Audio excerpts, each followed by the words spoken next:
Pick up your copy of the Son of Man Speaks magazine today. With the Son of Man Speaks magazine, you'll receive automotive tips, wholesome recipes, financial advice, and most importantly, a true understanding of the Word of God. Get your copy of the Son of Man Speaks from these select locations. Sisters, Braid 2, 18070 Mount Elliott, the Shell gas station, 13110 West 7 Mile Road. To get a subscription, call 601-786-9788. That's 601-786-9788. The Son of Man Speaks magazine, dedicated to becoming free indeed.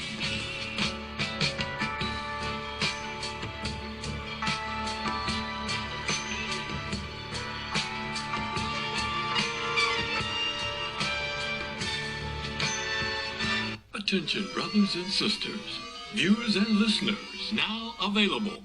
Your Son of Man Speaks magazine digital subscription. Your digital subscription to the Son of Man Speaks magazine will also include our monthly e-newsletter, both delivered to your inbox. If you have any questions regarding the digital magazine subscription or digital newsletter, you may send an email to shabazprinting@thenewnationofislam.com. That's shabazprinting@thenewnationofislam.com. Or call 1-601-786-9788. That's 1-601-786-9788. You can also subscribe online. Visit www.thenewnationofislam.com and click on the magazine tab to register for your online subscription. We would like to invite you to help support the efforts of the Unity and Rebuilding Fund. Visit the website at www.unityandrebuildingfund.com. That's www.unityandrebuildingfund.com. We often hear how we need to work together to rebuild the city, and we're actually doing it. You can make online donations and click on links to track the progress of the Unity and Rebuilding Fund. And for more information, 313-868-0000 is a local number. Again, 313-868-0000. Support the Unity and Rebuilding Fund. To make your online tithes, offerings, donations, gifts to the Son of Man through Cash App, make your payment to $New Nation of Islam. That's $New Nation of Islam. Or call 601-786-7056. 601-786-7056. I just used your other one though today because it was, look, it did 2 drips and I was like, oh, I can use my umbrella. My homegirl was talking about it. I'm like, don't talk about it. With our umbrellas, our customers are turning a drab day into a fab day. After all, representation matters. In other words, rain or shine, we've got you covered. Introducing Designs by Deej, your one-stop gift shop for all things handmade and unique. Our products range from our most popular umbrellas, blanket and pillow sets, handmade coasters, and other statement pieces that showcase the beauty of our melanin and natural hair in a beautiful and empowering way. You can find our brand at the sister shop locations in New Jersey and Atlanta, Georgia, or you can visit our website, www.designsbydeej.com. Again, that's www.designsbydeej.com.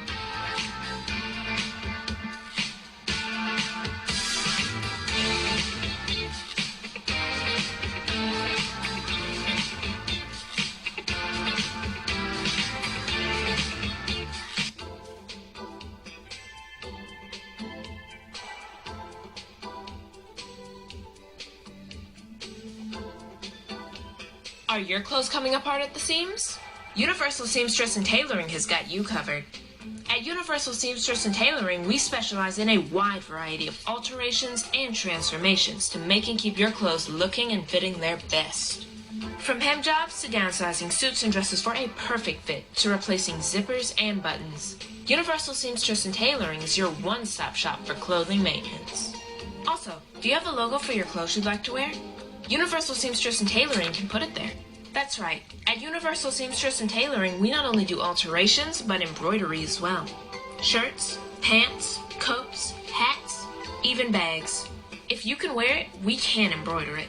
So remember, whether it be alterations or embroidering you need, Universal Seamstress and Tailoring has got you covered.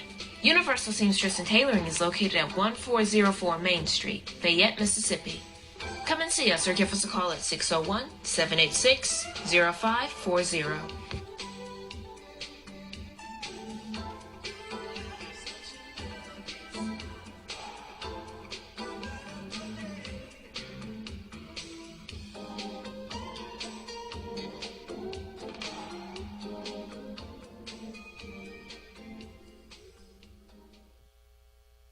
We love Detroit. We are at where? Hey, Larry, we are right here on Mount Elliott in Detroit at Sister's Braid 2 Hair Salon. Ooh, I'm talking. Come on, please, this place. It looks like Beverly Hills It's inside absolutely here. beautiful. And you guys know I wear my braids. Larry's going to buy me something. It's going to be a hair, you guys. What you want? It's going to be my hair today. How about a braid?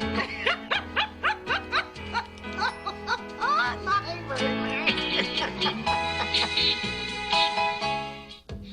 Welcome to this week's edition of We Love Detroit. I am on Detroit's east side at Sister's Braid 2, a beautiful hair salon. I am here with the CEO, Miss Crystal. How are you today, Miss Crystal? I'm good. Thank you. I am so excited to be here. Everybody know I love my hair and I love my braids. Typically, you guys know, but you have to tell us, how did Sister's Braid 2 get started? We started Sisters Braid 2 in 2009 in order to bring back some experience and quality and great customer service to this craft that I love so much. Yes, wonderful. And it's so clean and professional. And I have such a warm feeling when I come in. It's beautiful in here. It's decorated so beautifully.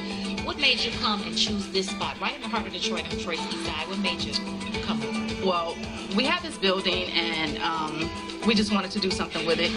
It's a collective effort from the New Nation of Islam.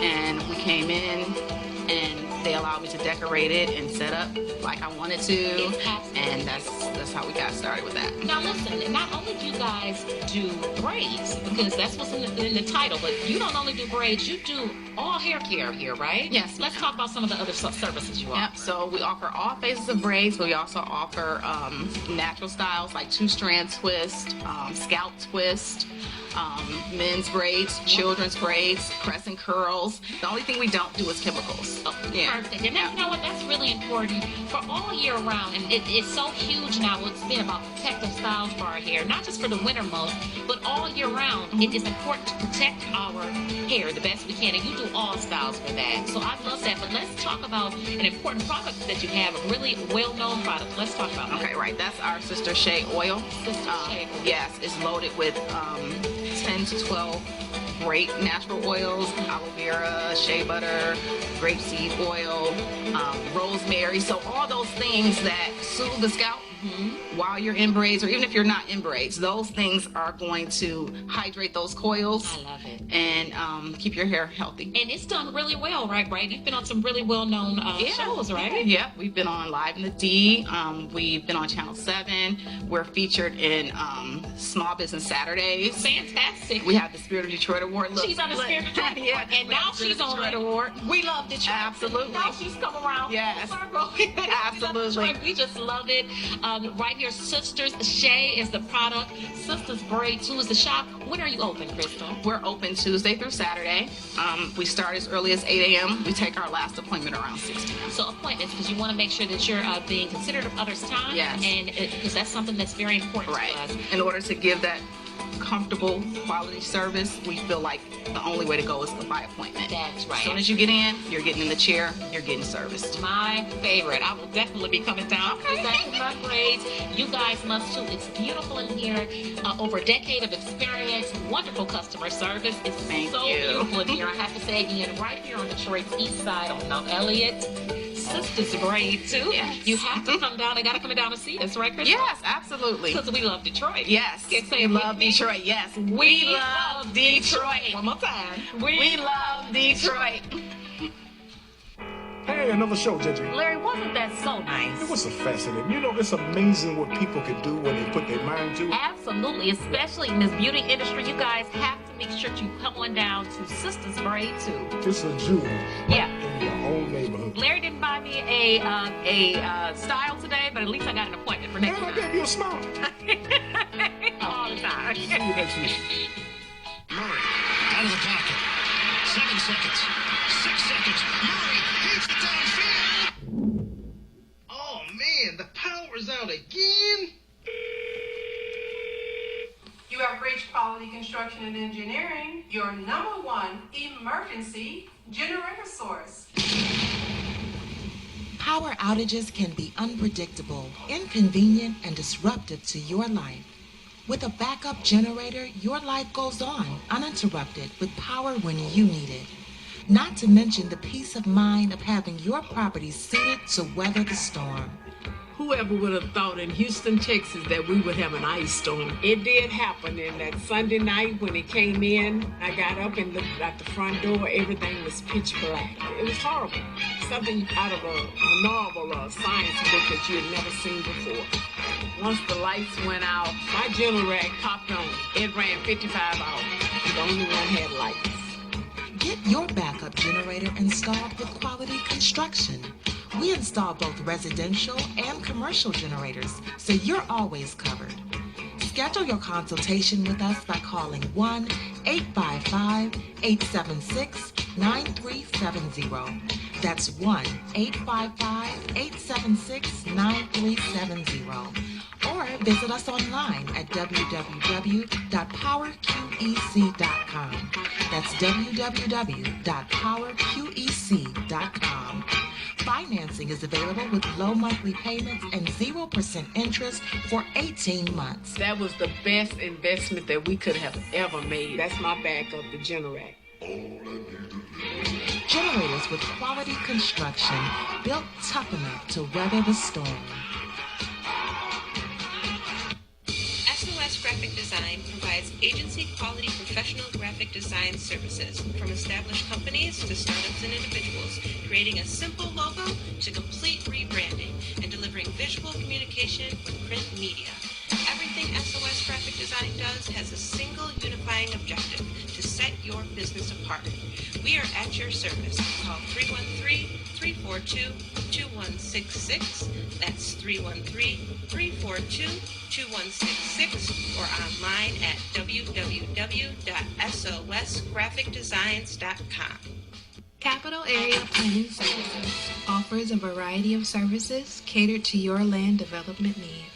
We offer landscape design, residential design, land planning, mapping and consulting services, and more. We have over 20 years of design and land planning experience. CAPS LLC offers services to developers, builders, architects, surveyors, contractors, government agencies, and private landowners. Feel free to contact us to find out which services are available in your area. You may reach us at 601-326-2966. That's 601-326-2966. You can also visit us on the web at www.capsllconline.com. Let us put on our thinking caps to serve your land development needs. The views and opinions expressed on the following show are not necessarily the views and opinions of WHPS, its affiliates, management, or sponsors.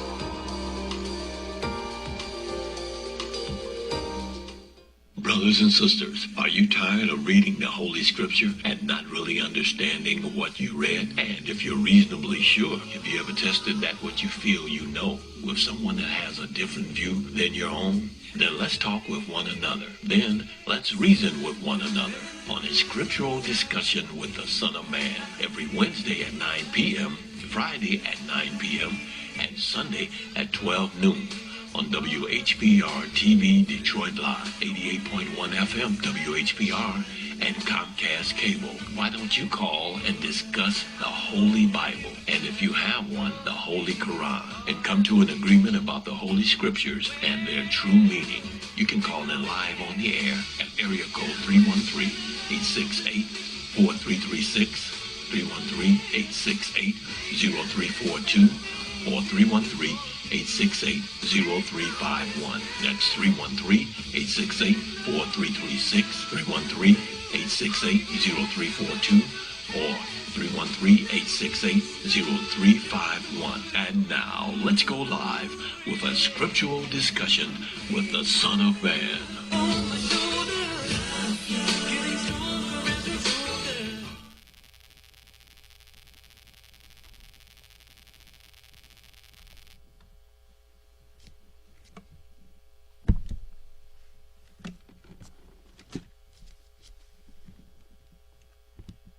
In the name of Allah, the Beneficent, the Most Merciful, the Truthful, and the Most Just, I greet all of you once again who are hungry and thirsty for the true understanding of the Holy Scriptures and for truth in general.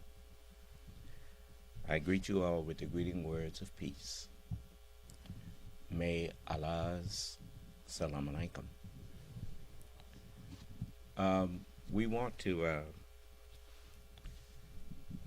I was asked a question last night, I forgot what it was, but I had told the man I'd go deeper into it tonight, and I will, but first I want to, if I can remember, refresh my memory.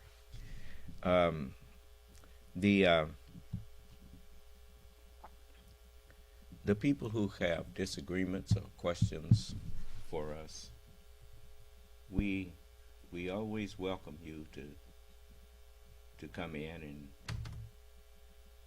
question us.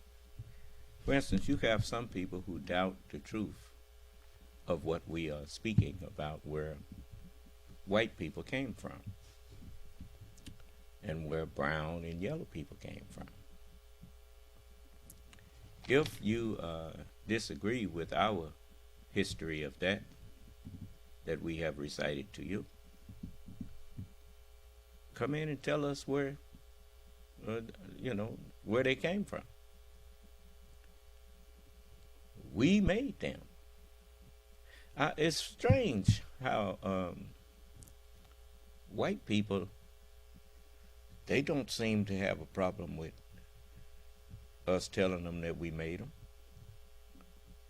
If they do, well, they haven't told me. We get some anonymous letters sometime from people. And so if you think you have a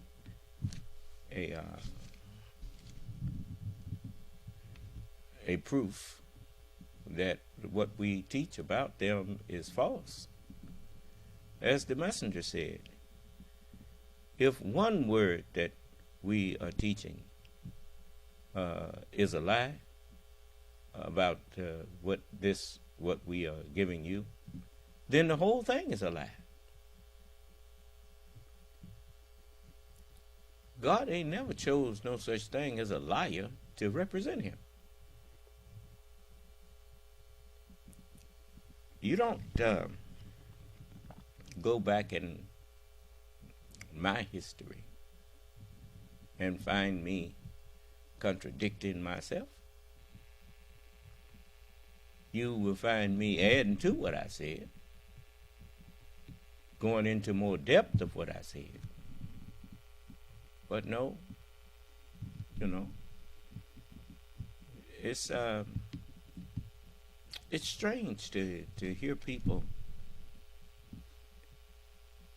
saying that they don't believe you in so many words, and thinking because they said they don't believe you that means that they have some kind of proof that what you are saying is wrong. Your disbelief does not make us wrong.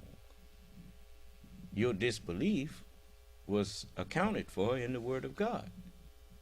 And it simply says, there's a chapter in the Holy Quran entitled The Disbeliever. And it tells me what to say to him. Let's see, what chapter is that?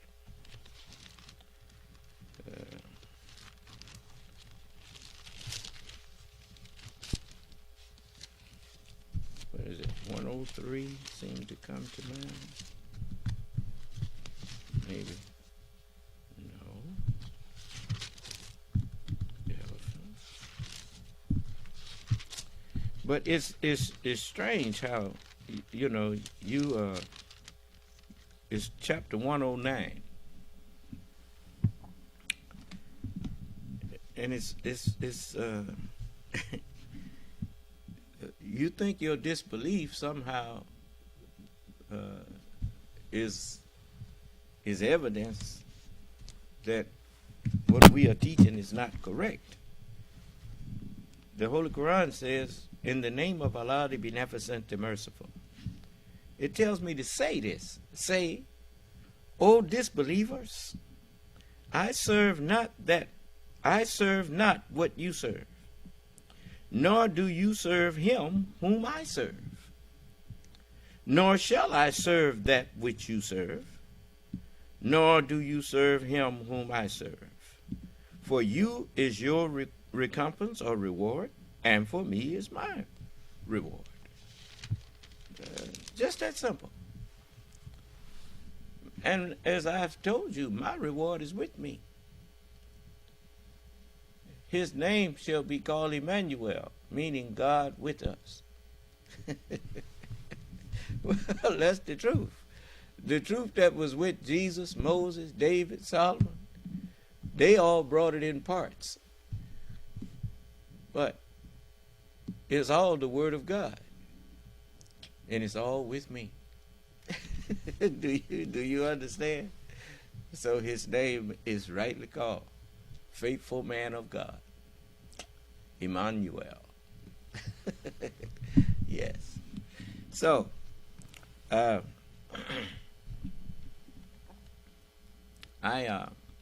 was asked a question last night. What was that man asked me? Yes, sir. JBA was asking if you could teach the meaning of Jesus' miracles, such as Jesus. No, that wasn't the last question he asked me. No.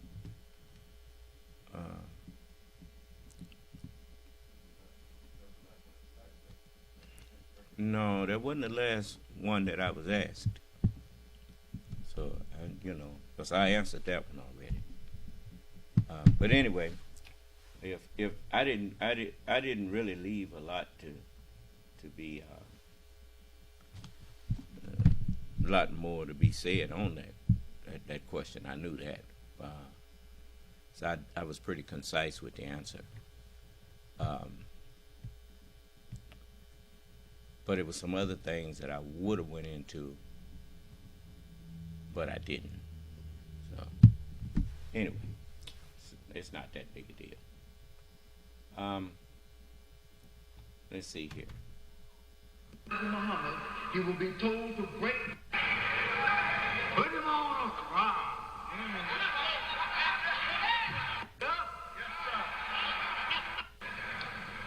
For making it possible for us to get in such a pain.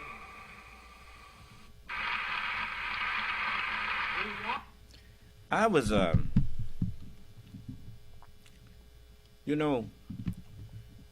when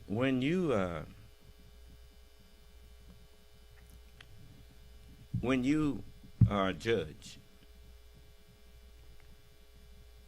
and you let your personal feelings enter into your judgment of people, when it gets personal, it's time for you to recuse yourself.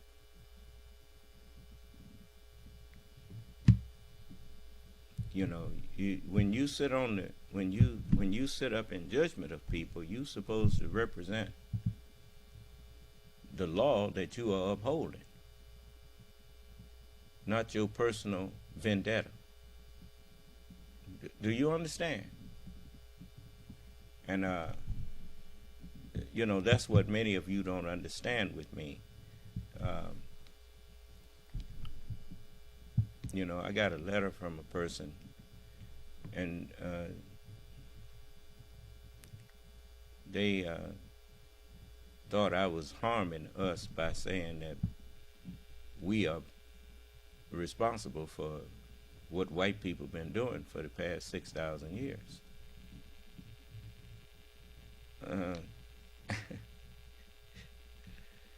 I'm not the one that invented that. I didn't, you know, I just was bearing witness to what the Honorable Elijah Muhammad had taught us.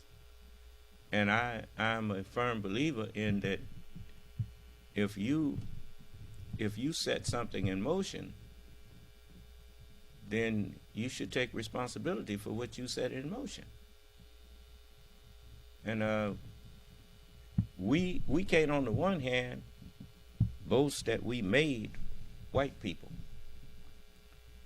and we made them devils,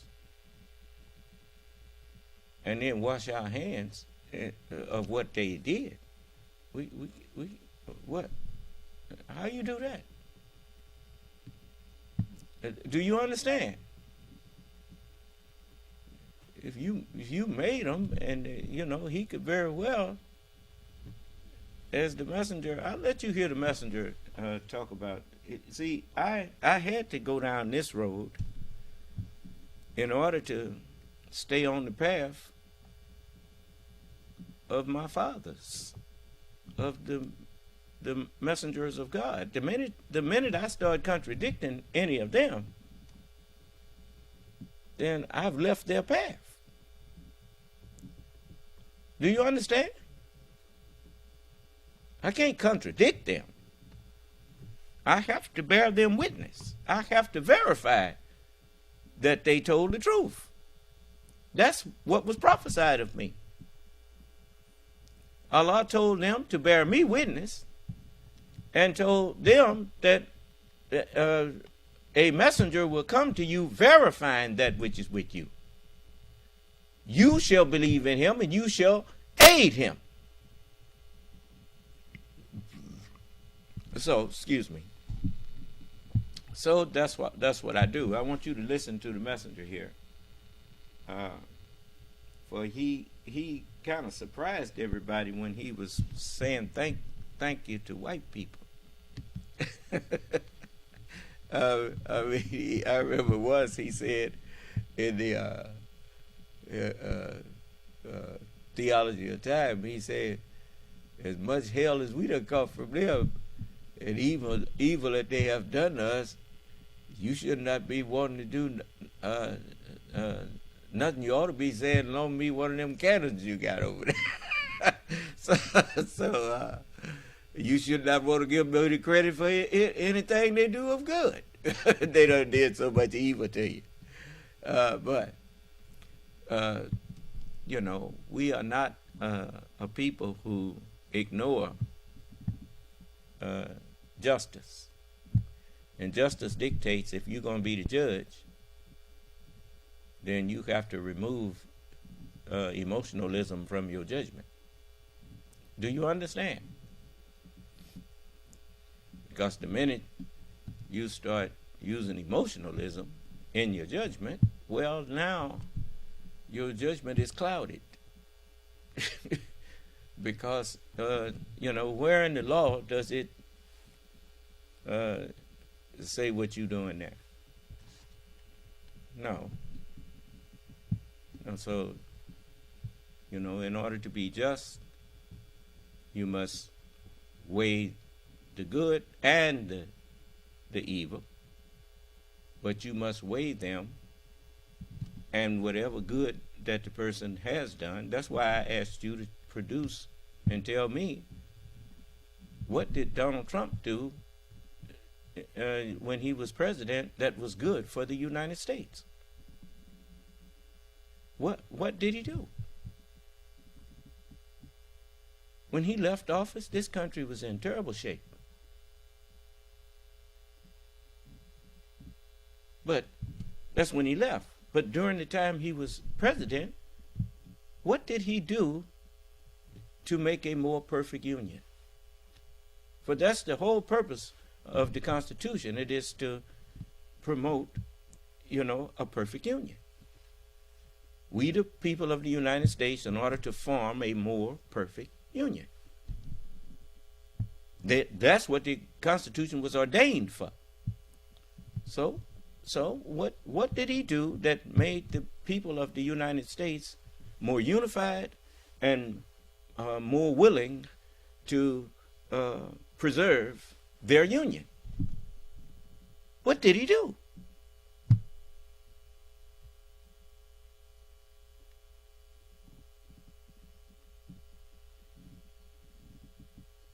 I know what he did, and everybody know what he did to divide the union and to break it up. Which that's what he confessed to when he was running for office, that he was going to drain the swamp. And I told you that he didn't mean he was going to physically drain the swamp. That's already been done. It was drained to build Washington. The only thing that you can do to drain it now is to remove the government that's on it. And I told you that's what he's talking about doing.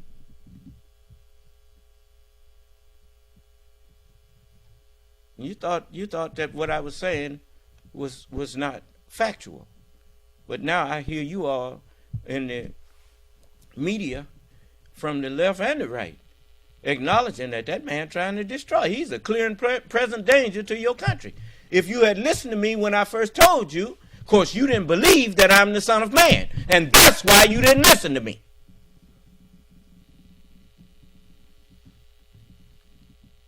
Travel in the land and see what was the end of the rejectors. Let me show you some other stuff going on around the world here. While you sitting up here thinking that this is some kind of game that we playing here. This ain't no game. This the end of the world.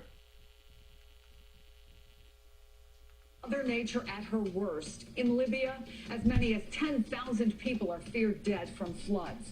And in Morocco, the death toll is nearly 3,000 as teams pick through what remains of entire towns after last week's earthquake. We have the latest on both of those unfolding disasters. And Donald Trump trying to win his legal battles before they even really get going. The former president filing a motion to dismiss one case and urging a judge to recuse herself in another. Does either effort have any chance of working? But we start with the perfect storm of political and ideological battles marking the return of the House to Capitol Hill. Some of those fights intentional. I ain't interested in that. Man, talking about impeaching President Biden. It's some crazy folks. Isn't it strange that these people can talk about impeaching a president that's done did plenty for the country? But when it came time to impeach somebody who had really harmed the country, they looked the other way. I told you had traitors sitting up in your government, didn't I? Okay.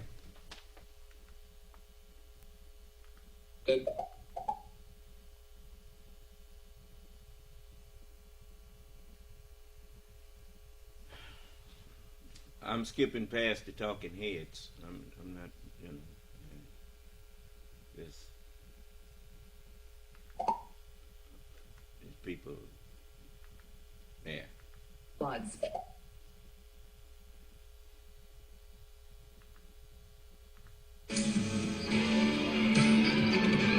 Stay off the freeway. What you need. Liberty, liberty, liberty, liberty. We have breaking news out of Libya where authorities keep upping the estimate, now estimating as many as 3,000 people there are dead. At least 10,000 more still missing after Mediterranean storm Daniel collapsed dams near multiple coastal cities and unleashed catastrophic floods across the North African nation. This is the aftermath in the northeastern city of Marj. Acres of farmlands just flooded out. In many places, the roads turning to rivers and even washing away entire neighborhoods. You can see emergency crews in Libya's fourth largest city earlier today, assisting cars and drivers caught up in those floods. NBC News foreign correspondent Josh Lowe. The Honorable Elijah Muhammad said a long time ago, he said, you're going to be so hungry that you will desire to eat each other. And he said, and if the other one don't watch you, you will do it. Yeah. Just wait. Is following this story for us. Josh, what do we know about where things stand right now as the sun sets in Libya? Well, Chris, according to authorities on the ground there in Libya, the health system in the area has now collapsed. The few remaining functional hospitals in the Derna area are now essentially sorting grounds for the bodies that are coming in by the hundreds. And you mentioned that death toll. We've been seeing in the last hours that death toll increase by the thousands, and it's expected to rise far higher. And part of the reason it's difficult for them to get a handle on the scope of this disaster right now is that a lot of the bodies, according to local officials, are either buried under rubble or were frankly swept out into the Mediterranean Sea when those floodwaters descended on this area. And I want you to hear from an official from the Red Cross and Red Crescent Society who talked about what they're seeing on the ground. The death toll is huge and it might reach 2,000. But what we can confirm now that thousands of people have lost their lives, thousands of people has lost their homes, and thousands of families are stranded or lost. A disaster of this magnitude would be difficult for any country to respond to in the best of times. But these are not the best of times in Libya, Chris. Remember, for the last decade or so, this country has essentially been in a state of civil conflict with multiple rival governments fighting for control, each backed by different militias that are fighting each other. And so there's been a lot of neglect to the crumbling infrastructure there. It's difficult to get information. It's difficult to get assistance flowing into these hard-hit areas, but we are now finally starting to see some of that assistance trickling in. I just spoke with an official here in Doha who told me that Qatar will be sending 2 aircraft this evening, leaving from Al Udeid Air Base here in Doha, heading first to Benghazi to bring supplies eventually to the flood-hit areas. We also heard from President Biden a little while ago in a statement where he said that the U.S. is providing funds and also coordinating with the UN and Libyan authorities, figuring out how the U.S. can help, Chris. Josh Letterman, thank you for that new update. And now to Morocco, where anger and desperation are mounting 4 days after a devastating earthquake. At this hour, at least 2,900 people have been confirmed dead and as many as 300,000 in need of humanitarian aid. Rescue teams are continuing to struggle to reach remote villages where locals say they feel abandoned by their government, left alone to dig through rubble for their loved ones. Morocco's reluctance to accept international help in this monumental recovery effort has baffled foreign governments, so far allowing only 4 countries to help and ignoring offers from the U.S., the UN, and several major European nations. NBC's Raf Sanchez is reporting from Marrakesh. Raf, where does this search and rescue mission stand right now? What can you tell us? Well, Chris, for families who are missing a loved one, they are hoping against hope that there will be more rescues. And I can tell you, late last night, a young boy was actually pulled out from underneath the rubble in one of those remote villages up in the high Atlas Mountains. And that is giving a new sense of energy and direction to those rescue teams who are still fanned out all across this disaster zone. But Chris, being brutally realistic, we are now outside what experts call the golden window, the first 72 hours after a disaster. It is very difficult to survive under rubble without water in this heat under these conditions. And so a lot of the rescue effort is now pivoting to recovery, trying to get bodies out from underneath the rubble. We spoke earlier to a Spanish rescue team. They said they are sending their search dogs home because they believe at this point there is no chance of finding anybody else alive. There are still so many challenges, though, beyond the rescue facing Morocco, one of them finding shelter for the untold thousands of people who have lost their homes. We met a grandmother called Zahra in a very remote village on a hillside, and I want to show you just a little bit of our conversation. We're here because all the houses fell down, she says, and we have nothing. All our belongings, our money, clothes, everything was inside. This is everything you have. Zahra unwrapping her hijab to show us an injury. You hear in the back of the head as the roof came down? A brick. Chris, you mentioned the anger and frustration of people here. We saw some of that up close earlier. We were in one of the larger towns. A Moroccan military convoy rolled up. They were distributing tents, and people...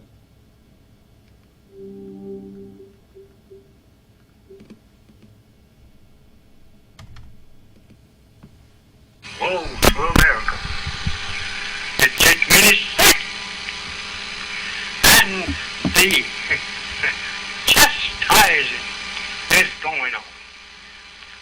The signs that would come to her, prophesied by the prophets of old, is now going on. They are here before our eyes.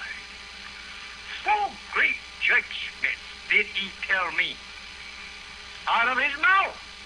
God in person. Master Farad Muhammad, to whom praise is due forever. That is rain, snow, hail, and earthquakes. Listen for your earthquakes. They're going on in America. Listen that. Haven't you been listening and paying attention to earthquakes that's been hitting in this country? And you see them all over the earth now. Earthquakes. This is prophesied. This is what the Honorable Elijah Muhammad told you, and what Jesus told you too. There shall be earthquakes in diverse places. We had never heard the term. I had never heard of a tsunami. Had you? Some of you, I remember when the first time I heard tsunami was that beach where 180-something thousand people got killed. And they used the term tsunami. I said, what in the world is that? And, but that's a wave created by an underwater earthquake. And it travels at approximately 500 miles an hour. So when you see it, when you do see the wave, it's too much. It's pretty much too late to get out the way. Do you understand? So, weatherman tell you what's going on in other states. It's now going on. Listen to your friends tell you over the phone and in their letters what they see, the dreadful things happening. Just like that storm they called Daniel. I ain't heard nothing about that. Had you heard about it? But they ain't telling you all of this stuff that's happening around the world. I mean, this is the end for you. You sitting up here practicing your evil and whatnot. It's gonna be a whole lot of you can make fun of Mitch McConnell if you want to, but that's what all of you gonna look like pretty soon. I'm gonna fix you. You remember I told you I'm gonna fix you? You mark my words. That's what your immune system says to viruses and stuff that come in and wreak havoc. It says, I'm gonna fix you. Huh? I'm gonna either fix you or I'm gonna fix you. do you understand what I'm saying there? Yeah. I'm gonna heal you or I'm gonna kill you. Now that's the main thing. So you just go ahead, keep scheming. When you see them walking around, can't blink and can't talk, then you'll know that's one of them that was scheming. Do you understand? Okay. Wake up! It has already come to you. The shaking of the earth, the leveling of the cities is the last thing that will happen.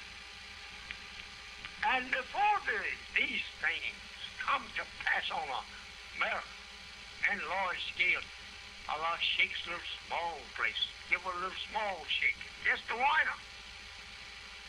And then at a distance, afar, she reads what is going on there. Trouble. Cities is destroyed by earthquake. Rain is wiping away others. Storm. I said to you, this is the judgment. Did you see and you read? You hearing? Storms? Rain wiping away cities? Libya? Went over there in that city in Libya? What about the earthquake in Morocco? Leveling of cities.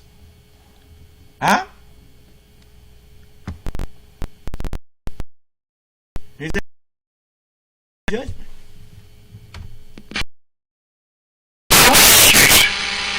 To teach you more about this judgment. But this album won't hold it. But I will make another one to finish getting you over into the knowledge that this is the judgment and the time have arrived that you and me must take a stand on this side with our God, Allah, and the people of ours, the black nation. Oh, we be destroyed with the white nation. Thank you. Remember, I told you. I didn't start this with you. You started it with me. I came to you offering you salvation and hope. And you offered me threats and death. So, just remember, you started it.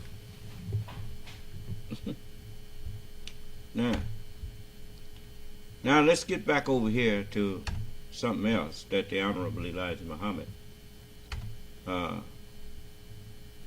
had said. Muhammad, he will be told to break. We cannot lay down. Yes, sir. We must get up. Yes, sir. And go to work. Yes, sir. Praise be to Allah. Yes, sir.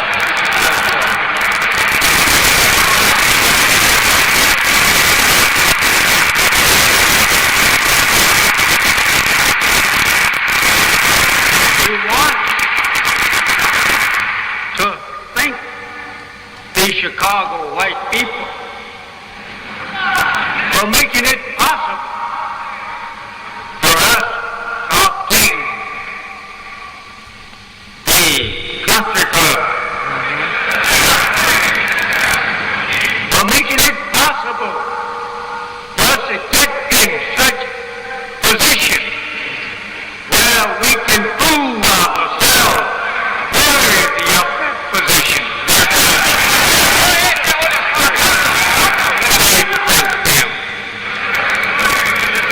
They have done us a great favor.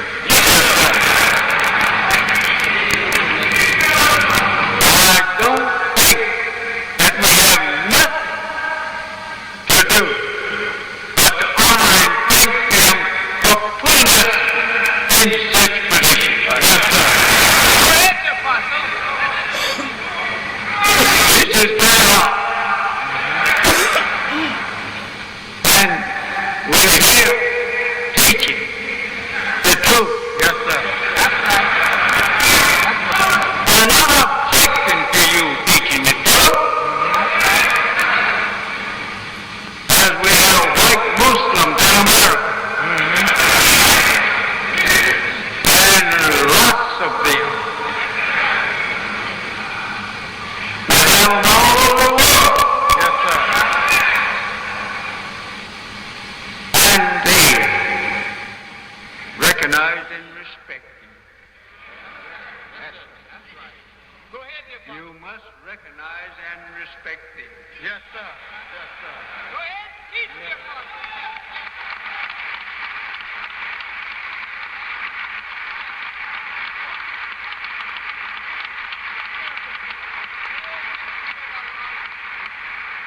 You don't disrespect people that is trying to respect you. Yes, sir. I remember the last time that I was out to the airport. They let me and my followers get on first. Yes, sir. Now remember that flag is still flying over America. Yes, sir. Yes, sir. Honor and respect the man. Yes, sir. That's right. Because he still have his flag. There's much that can be interchanged between them and us. In that way of respect. Yes, sir. We don't have to get up to try to make fun of them just because you have ruined yourself. And now you have ruined them. Yes, sir. That's right, Apostle. Just remember Yes, sir. that they show you respect after you have ruined yourself. Yes, sir, Apostle. Show them respect too. Yes, sir. Because when you didn't know yourself, you didn't respect self, nor anyone else. That's right.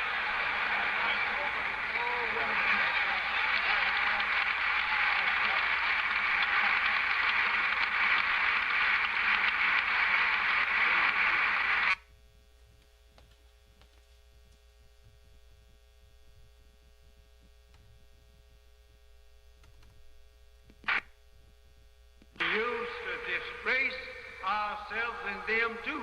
That's right. Because we didn't know ourselves. Yes, sir. But now we respect ourselves and we respect them. Yes, sir.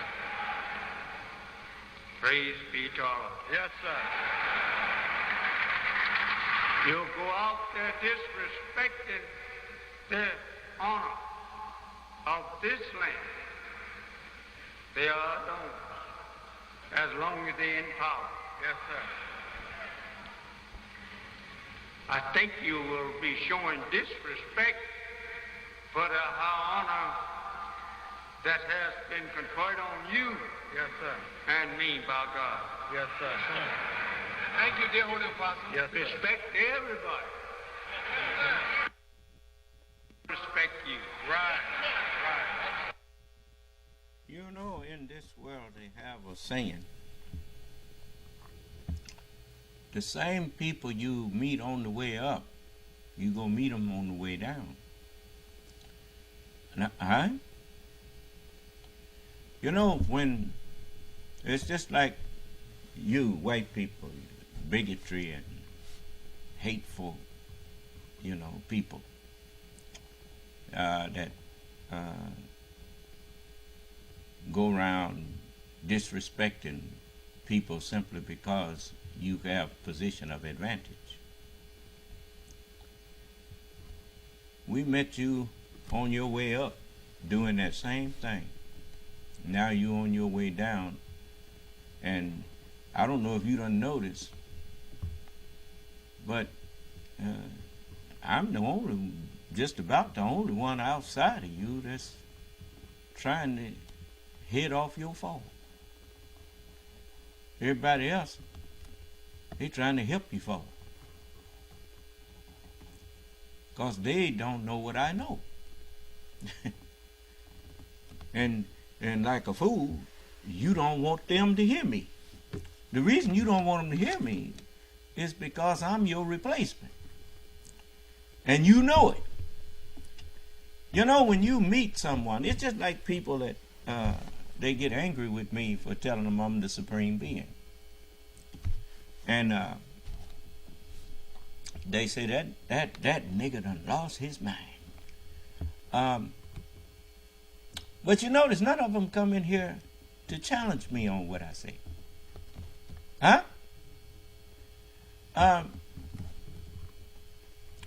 let me tell you something. It's a simple way to prove who the supreme being is. Just find something that other beings have tried to do and none was able to do it. Huh? And then one comes along and makes something that looks so hard, makes it look so easy. Kind of like that, you saw Age of Ultron, when Thor put his hammer down, and they was in the room there, and they was he told them, well, you know, anyone who is worthy to rule can pick up this hammer. Do you understand? And so all of them tried to pick it up, and they said, oh, it's a trick. And yet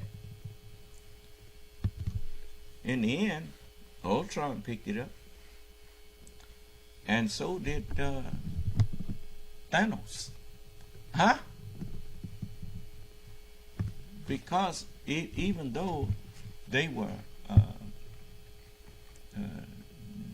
Thanos had a goal in mind that people hated, but Thanos was getting ready to get rid of half the people, and he was doing it not just to some, but to his and everybody else's. Do you understand? He had just intentions. Kind of like 5 was wise and 5 was foolish. Huh? But he made it a random thing, but in his mind, that was the most just way he could come up with doing it. Do you understand? And so, but the mere fact that all of them could pick it up was proof that Thor was not the supreme being. Do you understand? Okay. Even though he may have been qualified to rule. So all of the messengers of God, they recognized that they were not the supreme one. And they didn't declare themselves to be. As Jesus was asked, did you say to men to take these words? You said, take me and my mother as gods in derogation of God? And Jesus answered. He said, never could I have said what I had no right to say. He says, I said not to them, but what thou didst command me, to serve Allah, my Lord and your Lord. And he said, and if I had said it, you would have indeed known it, for you know in full what's in my mind, and I know not what's in yours. Do you understand? And none of the messengers of God knew what I know. None of them. They didn't understand the things that I understand, because they didn't have the knowledge in full that I have. Do you understand? And so the book that nobody could pick up and understand and read, Allah said, son of man, you take it and eat it up, and then go speak as me. Huh? And so, why you think the Holy Quran says in this second chapter, I, Allah, am the best knower? I was told to say that. The Bible says, and no man knoweth who the Father is but the Son, and he to whom the Son will reveal him. If you had understood that, you would have known that the Father is the truth. And no one knows the truth but me, and he who I reveal the truth to. Do you understand? If I didn't reveal the scriptures understanding to you, you wouldn't have never had it. You'd been worshiping these false religions for the rest of your life. You'd been speaking all these false religious doctrines. You see? So the mere fact that I'm able to open up books that's too high for you, then they're above you. Then obviously they're not above me, because I'm opening the understanding of them to you.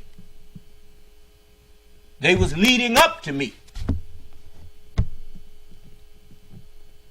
So if I can come to you from books that's above your head, then he that's from above is above all.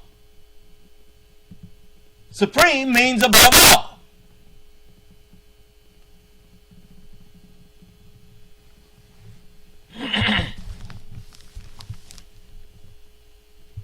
People always get mad when they've been had something for a long time.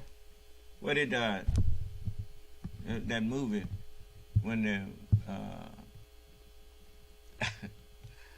when Neo went to see the Oracle, and she told him that he needed to go get the key maker, and she said he's with the Merovingian, and he's a very powerful program. And Neo said, well, what does he want? She said, what do all men with power want? More power. And what do all undeserving men with power want? They always want more power. It's just like somebody who amasses money for the sake of having money. They ain't never gonna have enough, because they don't actually want the money to do something with it. They want the money because they want the money. Do you understand? That is their whole goal in life. To just have money, have all the money, you know, and so they don't do nothing with it. There's plenty of people with more money than they could spend in 10 lifetimes, and yet the world is in bad shape, and they could help, but they don't, because that's not what they want. That's not what they do. They just amass money so they can say they're the richest man in the world, or they can, that's their goal, is to become the most richest. Men who have power that don't deserve power. They just want more power because they are empty inside, and so the more that they can hide up under the cloak of being powerful. Then when people go to question them, they can ask you, well, who are you to question me? And that kind of thing. And get him out of here. Get them, they just don't want you to see how really weak in their mind that they really are. Do you understand? Most people think that the average wealthy person is real smart. That's just chance happened, and they ain't no smarter than you. They just happen to get lucky at some. You know that by what they've done with their wealth. If they're so smart, why is the world in such terrible shape with all these smart people with money? What are they doing to show how smart they really are?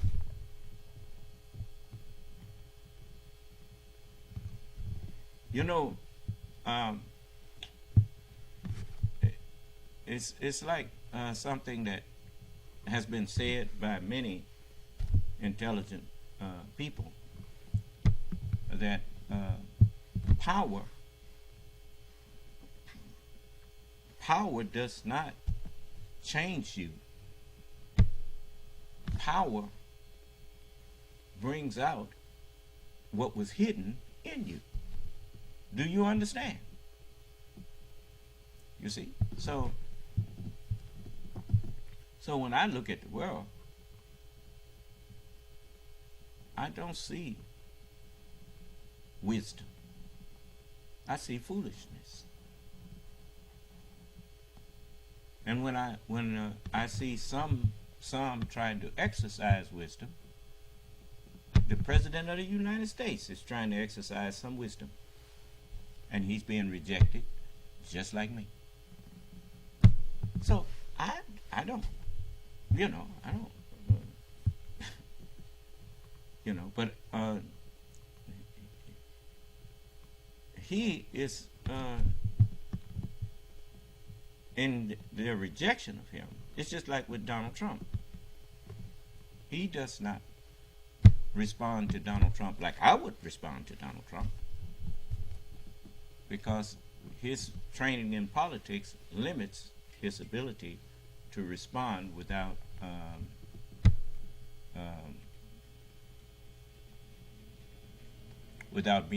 without people being able to condemn. You see. But I could respond and nobody could condemn me. But that's because I'm the Son of Man. You see. Donald Trump, he is a coward. When he gets a chance to face the Justice Department head on in court, he does not say anything. But when he gets outside of the arena where confrontation is not what you call official, then he talks to people more ignorant than him and makes all of these wild claims and whatnot. And the Justice Department, they can't respond in the way that to counter what he's out there saying, because that's not allowed. The Justice Department does not try cases outside of court. Do you understand? So they don't involve themselves in gossip and in witchery. Do you understand? And so when I say witchery, I mean, one man saying this, another one saying that. Ain't nobody on the oath, so you don't know who telling the truth and who lying. Do you do you understand which is which? But when he gets under oath, he pleads the fifth. Now, what does that tell you about that man? It tells you that the man is a criminal. Do you understand? How you gonna be incriminated if you're not a criminal? I mean, that's just. And I'm gonna tell you something. When you speak the truth, there is no way, if you didn't do a thing and if you didn't, that your words can incriminate you. That's why honest people, they don't hardly take no Fifth Amendment. They talk and tell the people that they didn't do this, and this is, whatever questions you got for me, I'll answer. It's no problem. But some crooks, they don't take the fifth, and they wind up like Donald Trump. He's out there, he takes the fifth, but then he starts talking when he's in public. And so they keep records of what he's saying in public. And then they find out he's confessing in public the things that he took the fifth on, and they are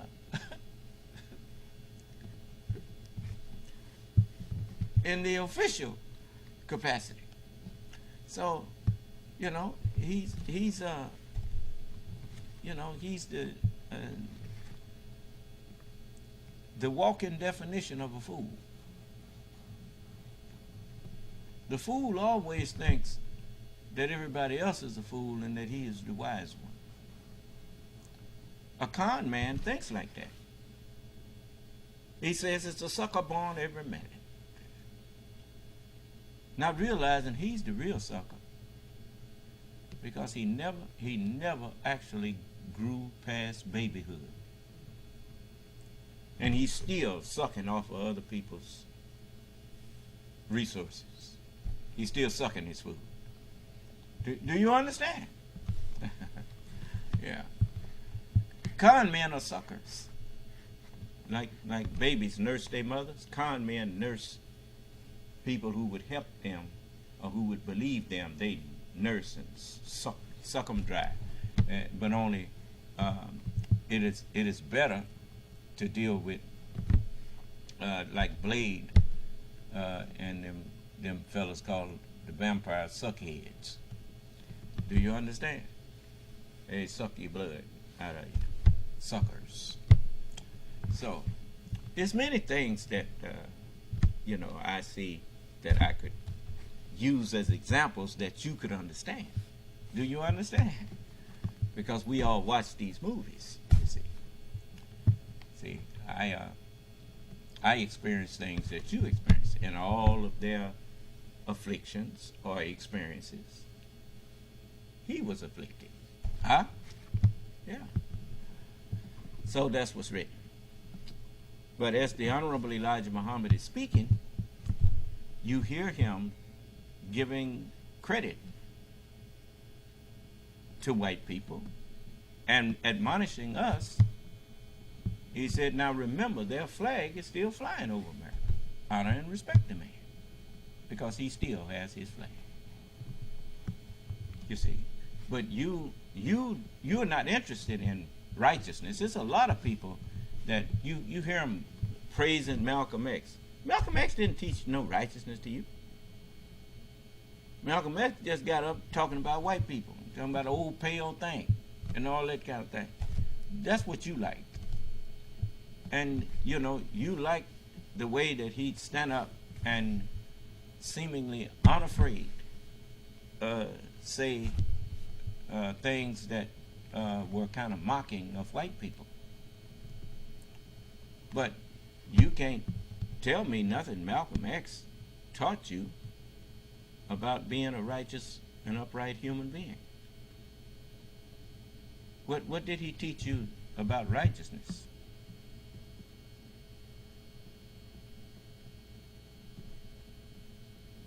You see, that's what you would like somebody to stand up in front of you and just run down people. Well, that's not what messengers of God are about. We tell the truth. We speak the truth. And we are trying to give everyone a chance to save themselves from the corrupt mind that one of our gods, one of our grantors of dominion, saved everybody from the mind that Jacob let loose on our planet. Do you understand? Because we recognize that the flesh is not the problem. We wrestle not against flesh and blood, but against powers and principalities, and against the minds that the rulers of the darkness, of the evil that this world is practicing. Flesh only practices what minds tell it. And if you can't deal with what's in the mind, killing flesh ain't gonna help you.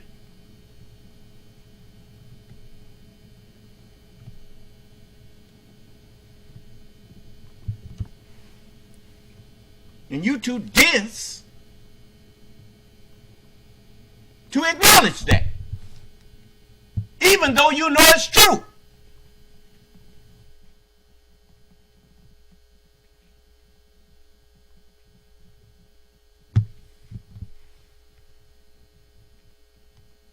And your worst mistake was calling yourself passing judgment on me. Because I'm the only thing standing between you and hell. And when you refused to get behind me, you headed for hell. Matter of fact, you remain in hell. Hell is misunderstanding. You done chose to ignore the salvation that has been offered to you face to face. So the keys of hell and death can't be used on you, because you have welded yourself shut. Key don't work in a door that's welded shut. Some of our people are so dumb, the messenger said, that God himself can't help them. He said that for to let me know, look, you ain't gonna be able to help all these people, so just don't even try. As he said, if I can do anything with you, he said, you are saved. If I can't, he said, God is not gonna try. And he said, if they won't hear Moses and the prophets, then ain't no sense in sending Lazarus to them, because they ain't going to be persuaded, though he rose from the dead. Do you understand? Okay.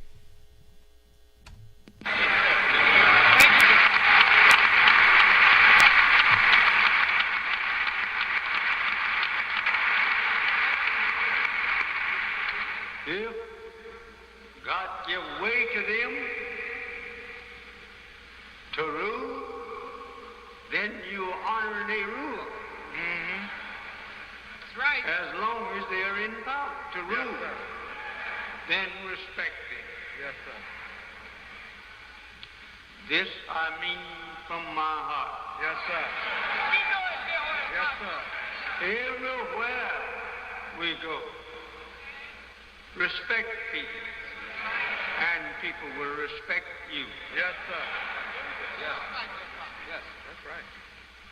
Don't think that you are so great now just because God promised you the kingdom. Mm-hmm. Wait until you get in it. Yes, sir.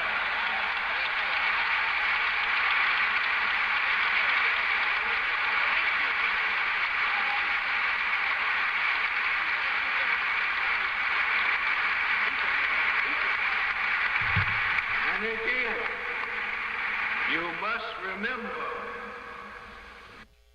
Yes, people think that we are after revenge.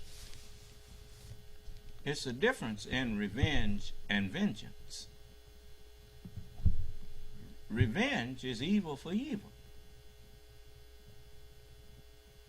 Vengeance is the result of justice.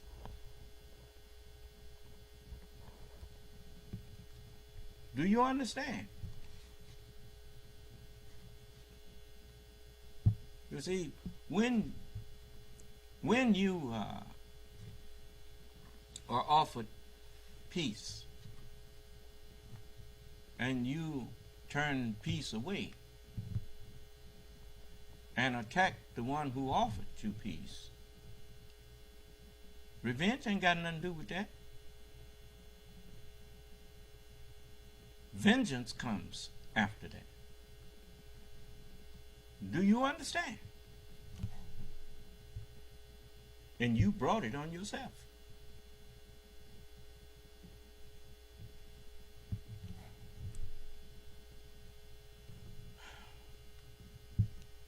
Many people think that an offer of salvation to someone who has been practicing evil is somehow counterproductive. No,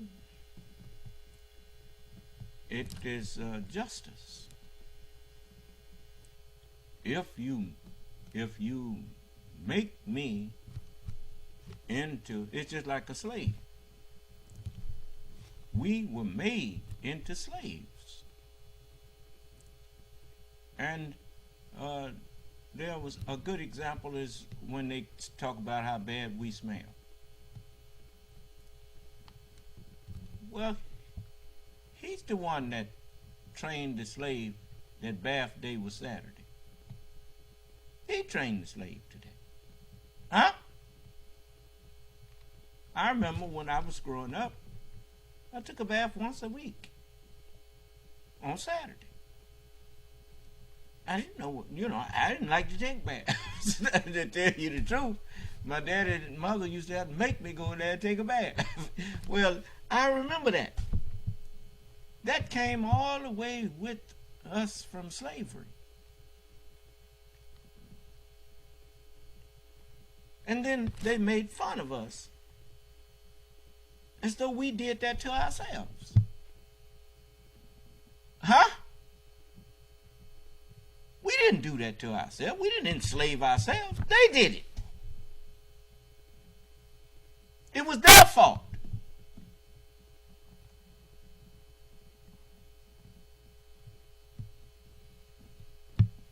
Likewise, Yaqub made them devils.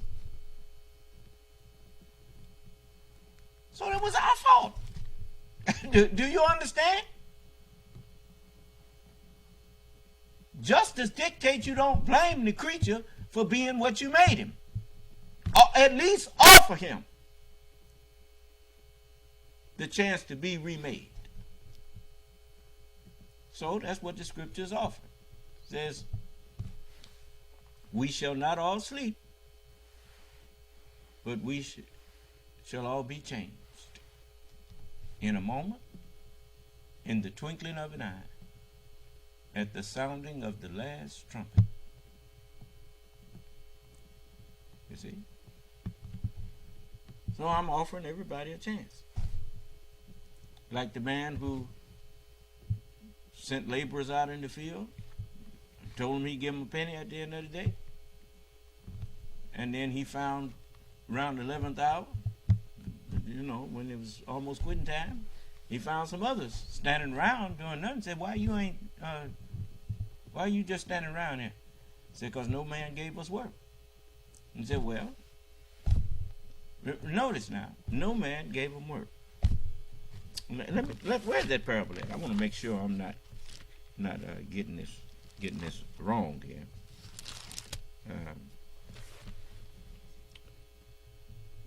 Where's that parable in the gospel? Matthew chapter 20. Matthew chapter 20. It says, and what... Is that your starts with? Let me see. First verse. But that ain't the verse I want to go to. It says,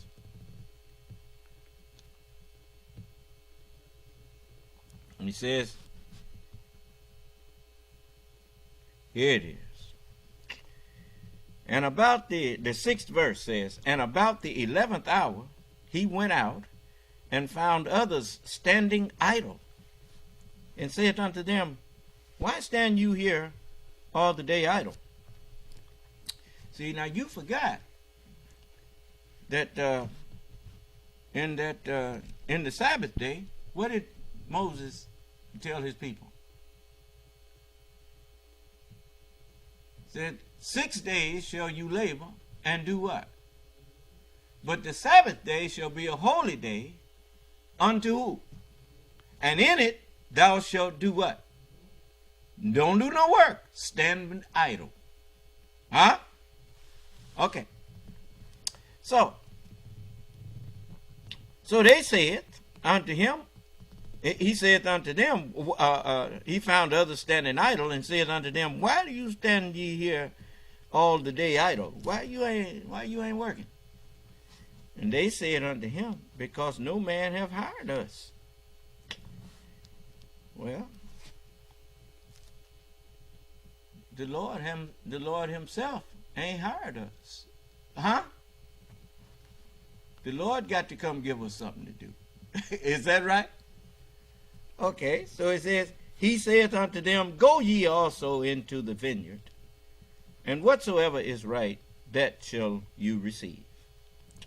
So when the even was come, the Lord of the vineyard saith unto his steward, call the laborers and give them their hire, beginning from the last unto the first. And when they came that were hired about the 11th hour, they received every man a penny. And but when the first came, they supposed that they should have received more, and they likewise received every man a penny. And when they had received it, they murmured against the good man of the house, saying, these last have wrought, ain't worked but 1 hour, and thou hast made them equal unto us, which have borne the burden and heat of the day. But he answered, and one of them, and said, friend, look, I do thee no wrong. Didst not you agree with me for a penny? Take that which is yours, and go thy way. I will give unto this last even as unto thee. Is it not lawful for me to do what I will with my own? Is your eye evil because I am good? Meaning what? You look at me doing a good thing, doing a charitable thing, and you look at it as something evil? What is wrong with you?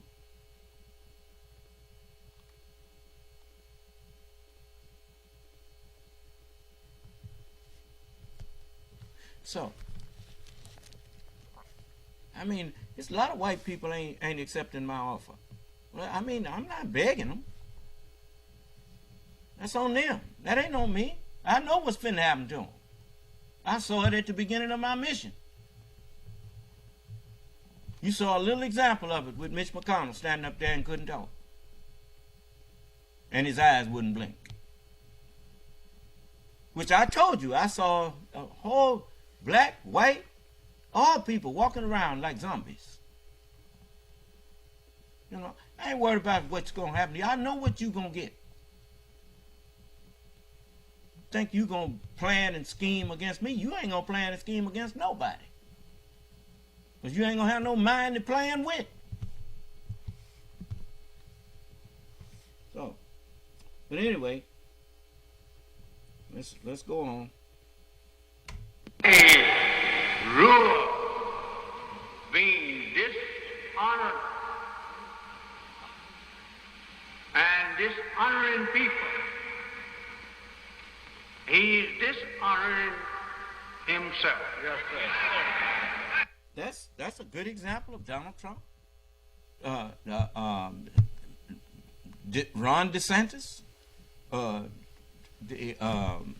What's his name there? Bill Abbott, or what's his name? Greg Abbott. I mean, it's just, that's examples of that all over.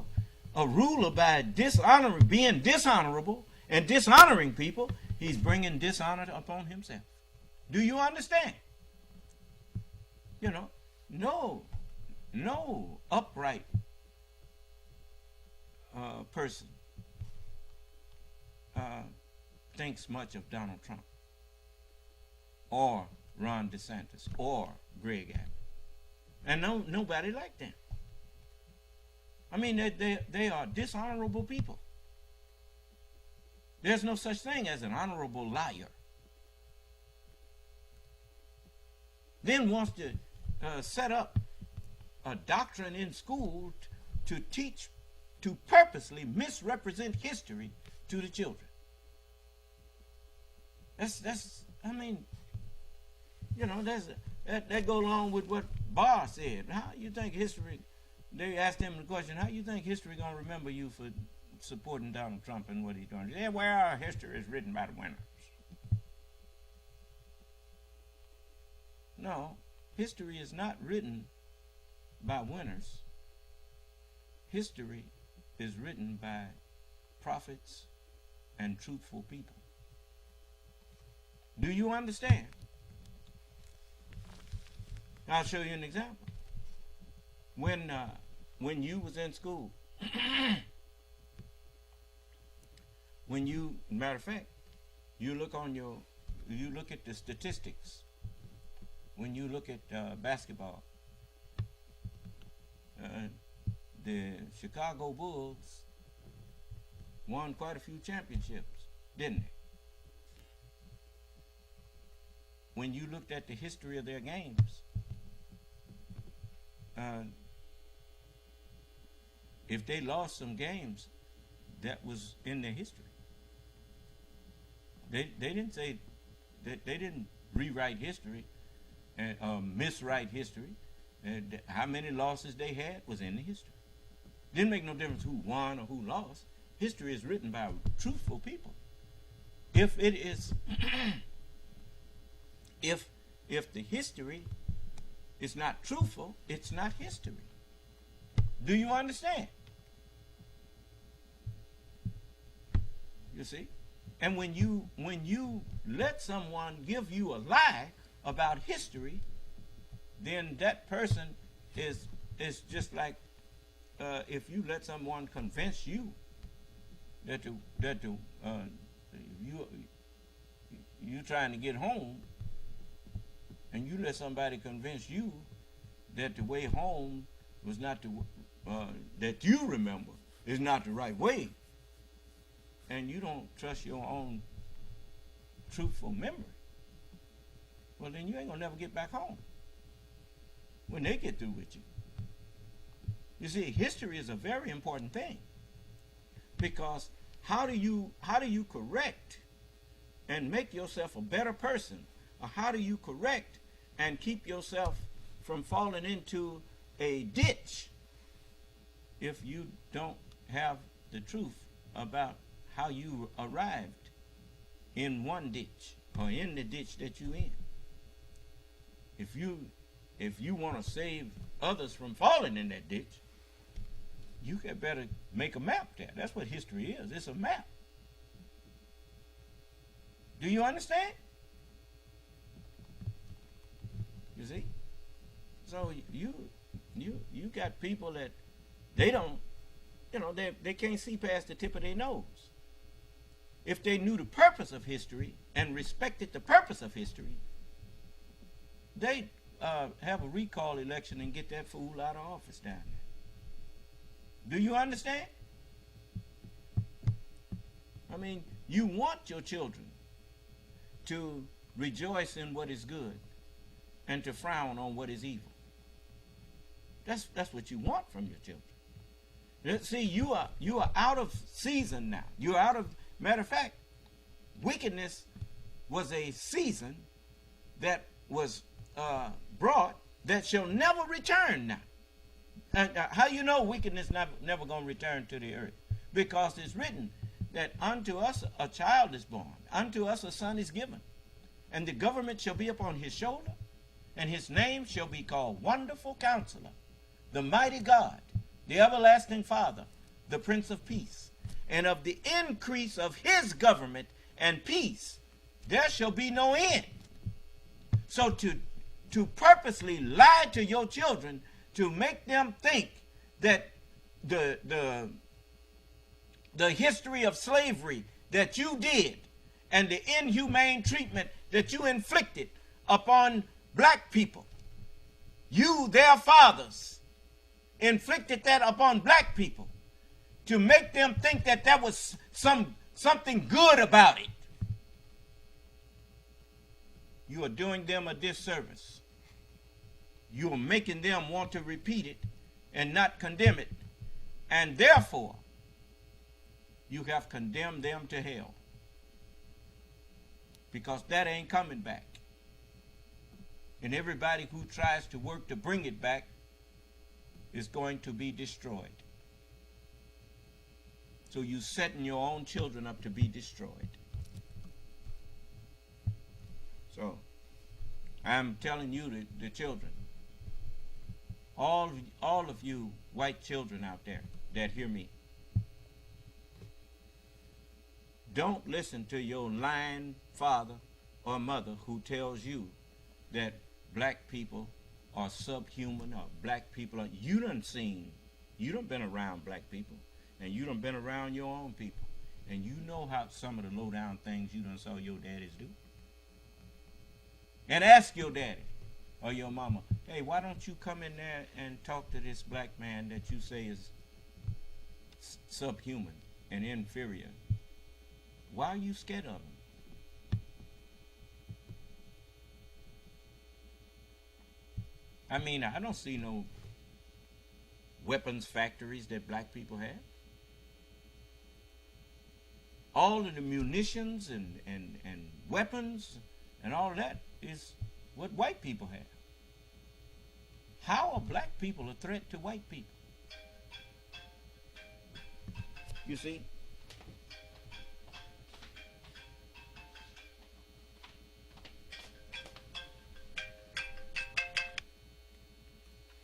I don't know why you calling me at this time, but you need to call into the class if you want to talk to me.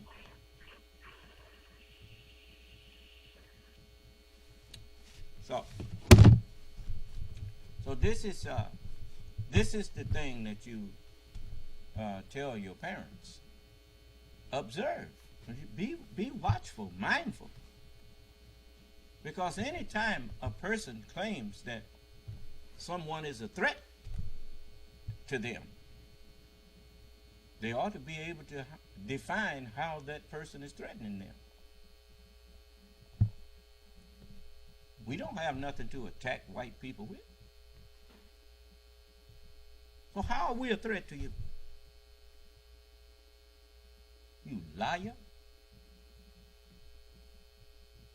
You a threat to us. At least you used to be. You ain't no threat to me. And you ain't no threat to nobody that's following me. Not no more. Allah got you right there. That's why some of you can't sleep now. Sleeping pills ain't gonna help you either. That tightness you feel in your brain, that's your punishment. That's the beginning of your punishment. They shall have no rest, day or night. That's right. Next you'll be suicidal. And I ain't gonna try to save you, because you turned down salvation when I tried to save you. So the hell with you. So, but anyway, as the messenger said, you must remember that a ruler, being dishonorable, that his word ain't nothing. He say something and then lie to you. You know, liars don't never remember the lie they told. And even when you catch them in the lie, they'll say they didn't say that. Well, ain't no big thing. That's what he said. Just like that lie. I'm going to build a wall and Mexico going to pay for it. Had them repeat it. We going to build a wall and who going to pay for it? Mexico. Who going to pay for it? Mexico. And the president of Mexico told him he out of his damn mind. That's what the president of Mexico said. And he was right. Mexico ain't paid now a dime for that wall. Do you understand? But Donald Trump, he lied. And didn't nobody call him on it. They just doubled down. As they say, double down. Above them is a wave, and above that is another wave, and just layers of darkness. Do you understand? One lie on top of another. Yep. Lost the election. It was rigged. It was fraud. It was everything until he got in court. Then when he got in court, are you saying that there was fraud? No, Your Honor, we're not saying it was fraud. Why? Because if we say it's fraud in here, you go censor us. You gonna charge us with knowingly coming in court lying. And so no sir, we ain't saying fraud. But they get back on YouTube, just like Giuliani. He confessed and acknowledged and pleaded guilty to what he did to Miss Moss and Miss Freeman. And then get out there on TV and say, well, that was just a formality. And then take it back on out of court. He ain't. But if you get back in court, he ain't gonna take it back. Because he can't take it back. Because everybody know what he did. Do you understand? So that's like people who come in here, they think Islam somehow is like Christianity. Islam ain't Christianity. Islam is the religion of all of the prophets of God. The prophets of God were not liars, and they were not hypocrites. Hypocrites are liars. Point out a lie that any prophet told. Point out a lie that the Honorable Elijah Muhammad told. You say you didn't accept him. What did he lie about?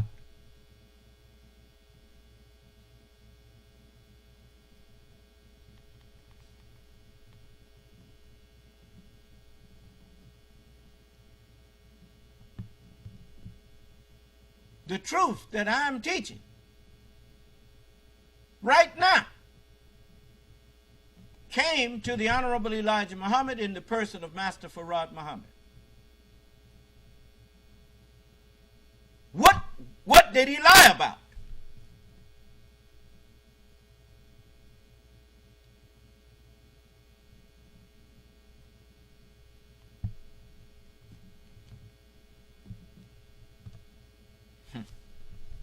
Yeah.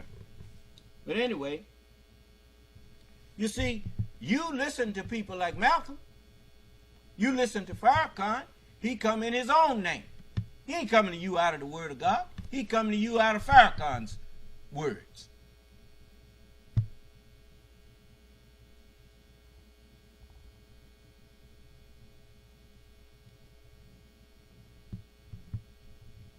You ain't fooling nobody.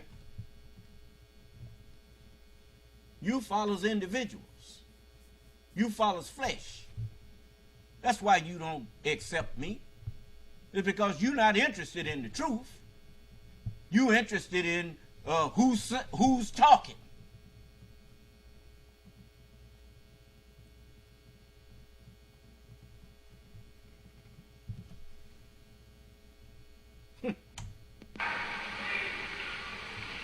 My beloved brothers and sisters, God has come and He visits us.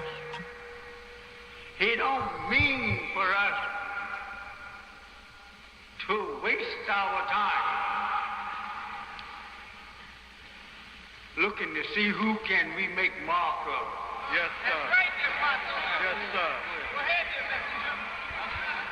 Looking and try and show people that if you will mark disrespect, that God did not raise us up to repeat the same. Yes, sir.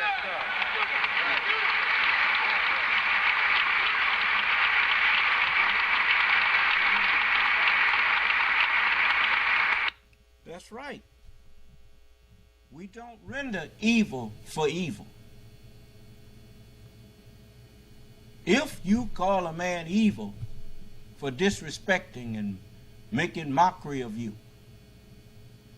then you turn around and do the same thing that you condemned him for doing to you, then he done converted you to being like him. And so now your condemnation of him is condemning yourself. Do you hear me?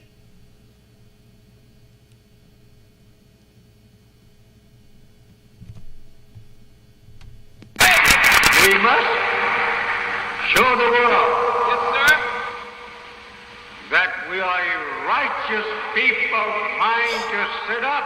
Yes, sir. the characteristic in our people Yes, sir. of righteousness. Yes, sir. Thank you, dear Father. Yes, sir. We don't want our people acting unrighteous. Right. That's right. Regardless to who acted unrighteous by us, we must not do so ourselves, since we represent ourselves as being righteous people. Right. Yes, sir. Beautiful. We be righteous. Yes, sir. If we said, there goes the devil, then don't try and practice after him. If you say you are righteous, show the devil that you are righteous first. Right. Because he's watching you for such. Since you say now you are righteous, then prove it. Yes, sir. Yes, sir. That's right. And if you say he's not righteous, he will say he was not his maker. Yes, sir. That's right. That's right. That'll stop your mouth. Yes, sir.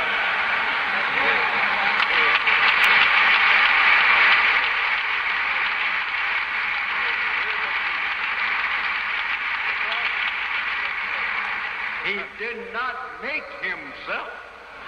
Go ahead, Apostle. It was our kind that made it. Right. So if you want to make mark of that which you have made, he could easily tell you that I am not responsible for my make. You made me yourself. Yes, sir. Your kind. Let us remember these words. Yes, sir. Thank you, dear Holy Apostle. There's lots that we must learn to do. Yes, sir. To show forth to the world who we are. You see, you have people out there that listens and half listens. They hear part of what's said and not the rest of what's said. Do you understand? And then they start trying to give their opinion and their advice. I'm not here to take advice from you. The book told you the Son of Man came not to be ministered unto. I didn't come here to get for you to give me advice. I came here to advise you. I came here to give you orders. You either accept it and live, or reject me and remain condemned. For he that believeth not on the Son is condemned already, because he have not believed in the word of God. That's my name. It became my name when I ate it up.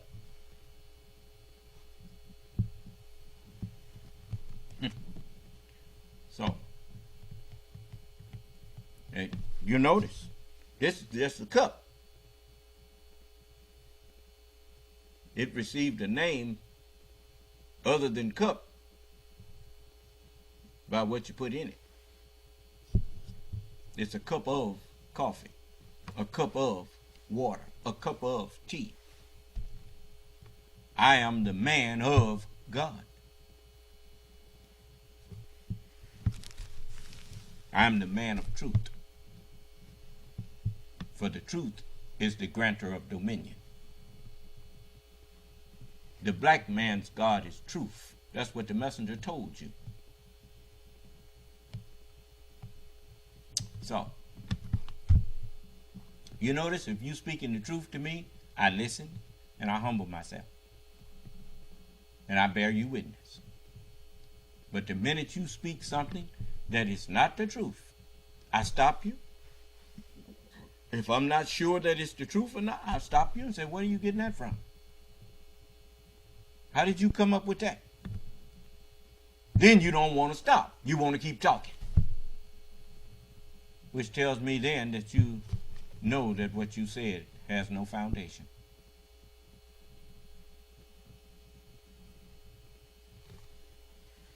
You see, people always are willing to discuss something when they know it. But when they're trying to put something over on you, they don't want to talk about it too long. When you start questioning them for the facts, for the factual evidence of what they are saying and the factual evidence that it is true, when you start questioning them about it, they start running. Resist the devil, question the devil, and he will run from you. That's what questions are. They are resistance. Do you understand? Yeah. It's just like people that the lady want to come in here and refer to me as dear brother and dear this. I'm not your dear brother. I'm the Son of Man.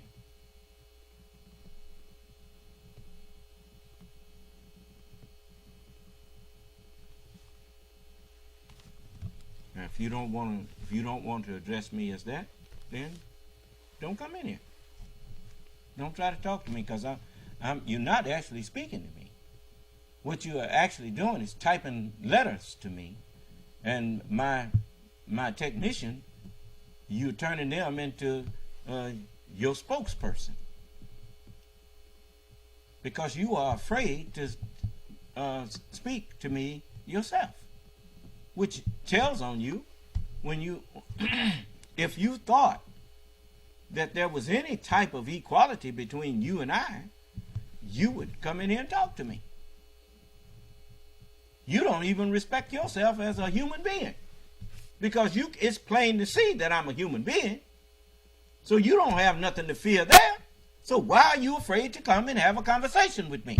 It is because most of you have lost the ability to hold verbal conversations.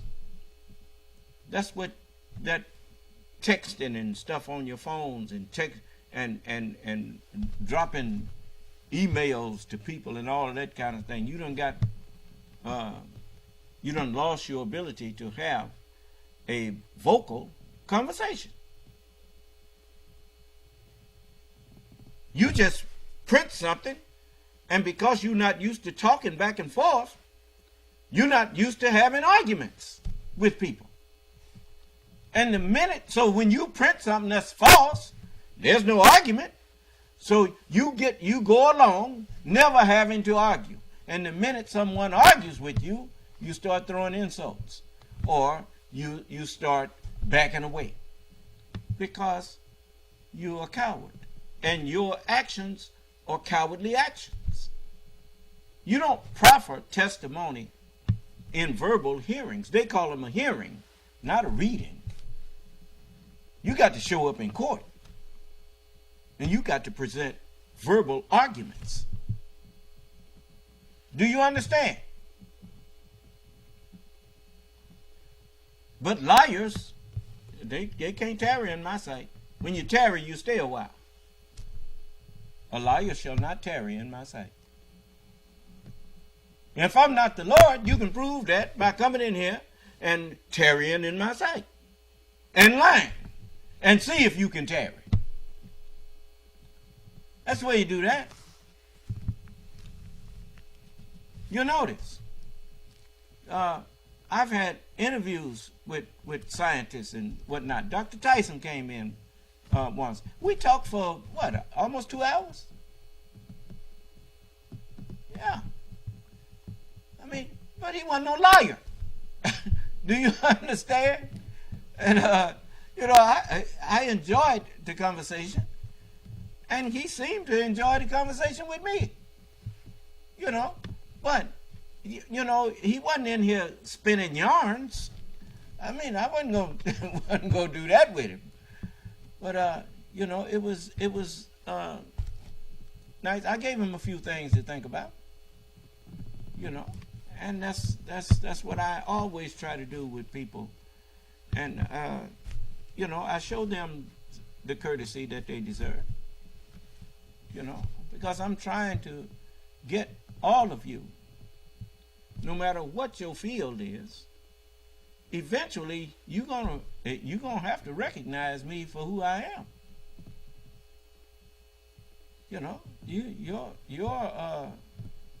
Your knowledge that you have gained in this world has made you think more of it than it really is.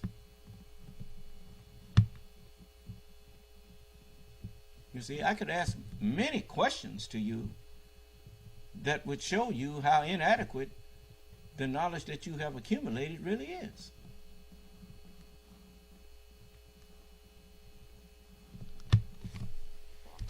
So it's much that we could share. But I wanted you to hear, since you too cowardly to talk to me, gonna write me a letter telling me what I should stop saying. What I look like stop saying the truth. The truth is we made white people and we made them devils. So we have to take some of the blame for what they've been doing.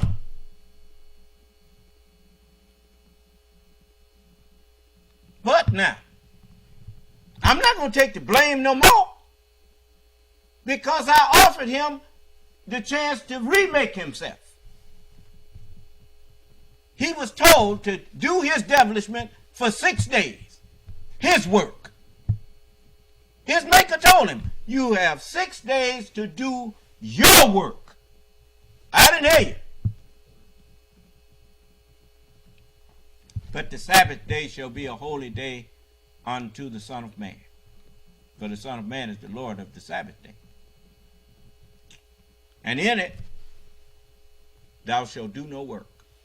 And whosoever doeth any work in the Sabbath day shall be put out of their mind. Then I don't have to worry about you doing nothing, because you ain't going to have no mind. You're going to be put to death. And you notice, I took all your religions away from you. What other man can say that and get away with saying it? I notice ain't none of you challenging me on with no religion that you got. Why is that? Since I'm a nobody.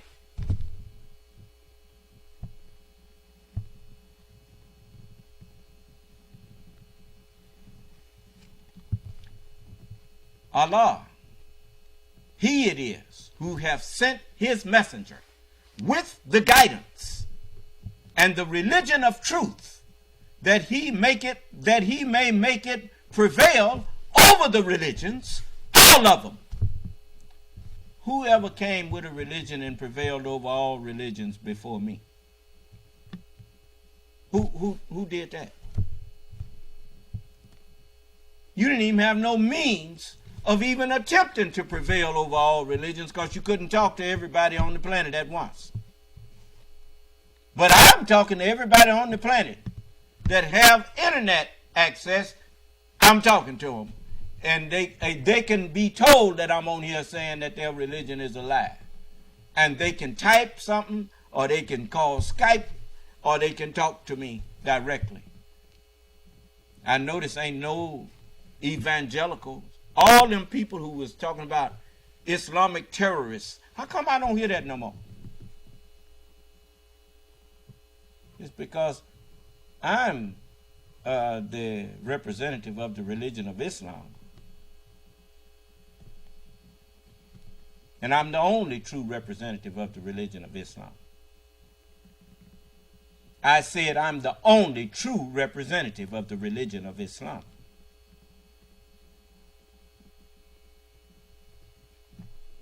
How can you claim to represent Islam if you don't understand the Holy Scriptures?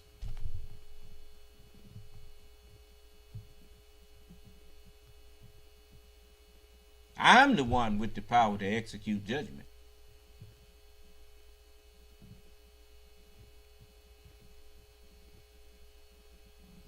That's what the Scriptures are. They are the judgment of God. They are the will and testament of God. And I'm the executor of the will. That's why I gather everybody together in a place in the Hebrew tongue called Armageddon. That's the word Megiddo, the place of God. Yes.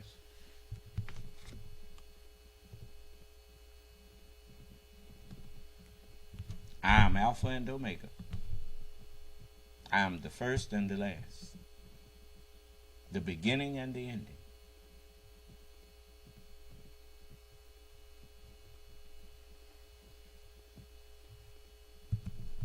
To what end, to what purpose was the Scriptures? The purpose of the Scripture, or the end to which the Scripture was brought into being, was to produce the mind that's standing here talking to you. The same as the courses of engineering to produce electrical engineers. There are books that are the prescribed courses of study. And when a student is able to take in and maintain or retain what's in those books,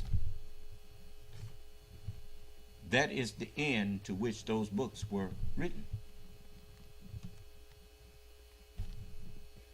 Yes. And once the end is reached, the first graduate is produced, then that is proof that the books were not in vain. Do you understand? And then that one product can start reproducing. With on-the-job training, he can introduce and reproduce other engineers and don't really have to go back through that. Do you understand? But all of you sit out there and you listen to me, and you hate the fact that I'm always right. And the reason you hate that is because you don't want to be righteous. That does not interest you. You have never been interested in righteousness. You gave up on religion a long time ago.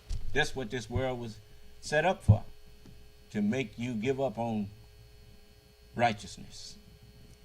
That's why a lot of you don't go to church every now and then when something special happens or whatever, but you ain't interested in no religion. Y'all don't think about no religion. And so now the true religion has come,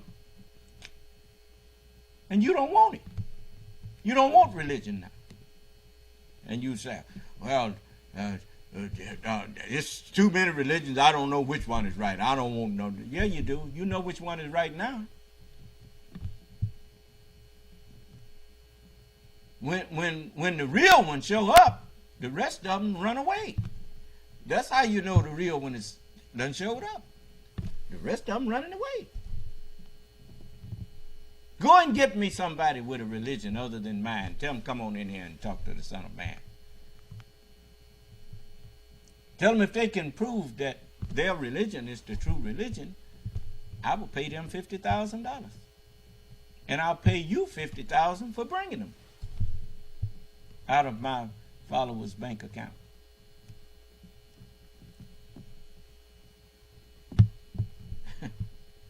That's a small price to pay to find out that you were mistaken.